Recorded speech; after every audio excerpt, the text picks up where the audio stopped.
আমি একটা কথাই বলেছি, প্রার্থীর সঙ্গে 3টে গাড়ি থাকবে। আপনি বলছেন যে মিডিয়ার গাড়িও থাকবে না? না, আপনারা যেখানে খুশি সেখানে মিডিয়া আপনারা যেতে পারেন, কিন্তু প্রার্থীর সঙ্গে থাকতে পারবো না। সেটা আপনারা যেতে পারেন, কিন্তু একসাথে 5টা গাড়ি দেখেই আমি এখানে এসেছি। আপনি তো ঘুরিয়ে বলছেন। আমার 2টো গাড়ি আছে, ঠিক আছে?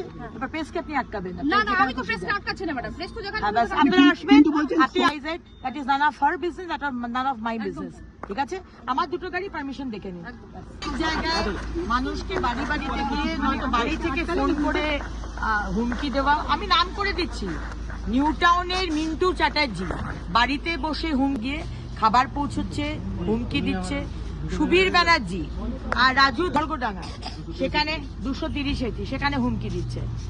অভিযোগ জানিয়েছেন ইলেকশন, কিন্তু নির্বাচন কমিশন কোন নেতা আছে আনন্দ উপাধ্যায়, তিনি ওখানে দাঁড়িয়ে ওখানে উনি আমাদের ইনফ্লুয়েন্স করার চেষ্টা করছেন ওই বুথের সামনে দাঁড়িয়ে।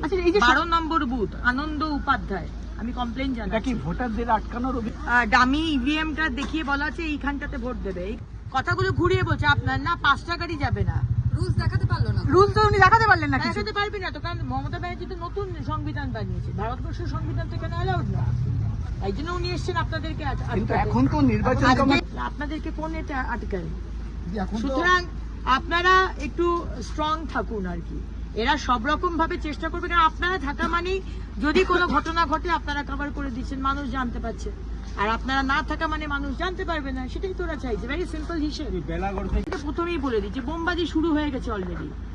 নদা না মদা কোথায় বললো একটা জায়গা অলরেডি, সেখানে লোকজন বোধহয় মারাও গেছে, ইনজিওর্ড হয়েছে।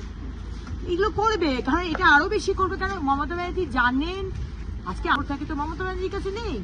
উনিও জানেন যে মানুষ ওনাকে পছন্দ করছে না, উনি শুধু ধর্মের রাজনীতি করে গেছেন, মন্দির মসজিদ। আরে আমাদের মন্দির মসজিদ লাগবে না, আমাদের চাকরি চাই। একটা গরিব মানুষকে জিজ্ঞেস করুন, সেও বলবে, সেই মাও বলবে আমার ছেলের চাকরি চাই।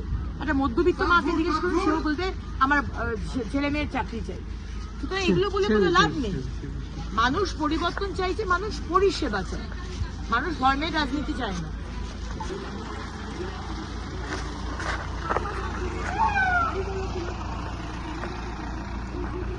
ভিতরে যাস না সুমন।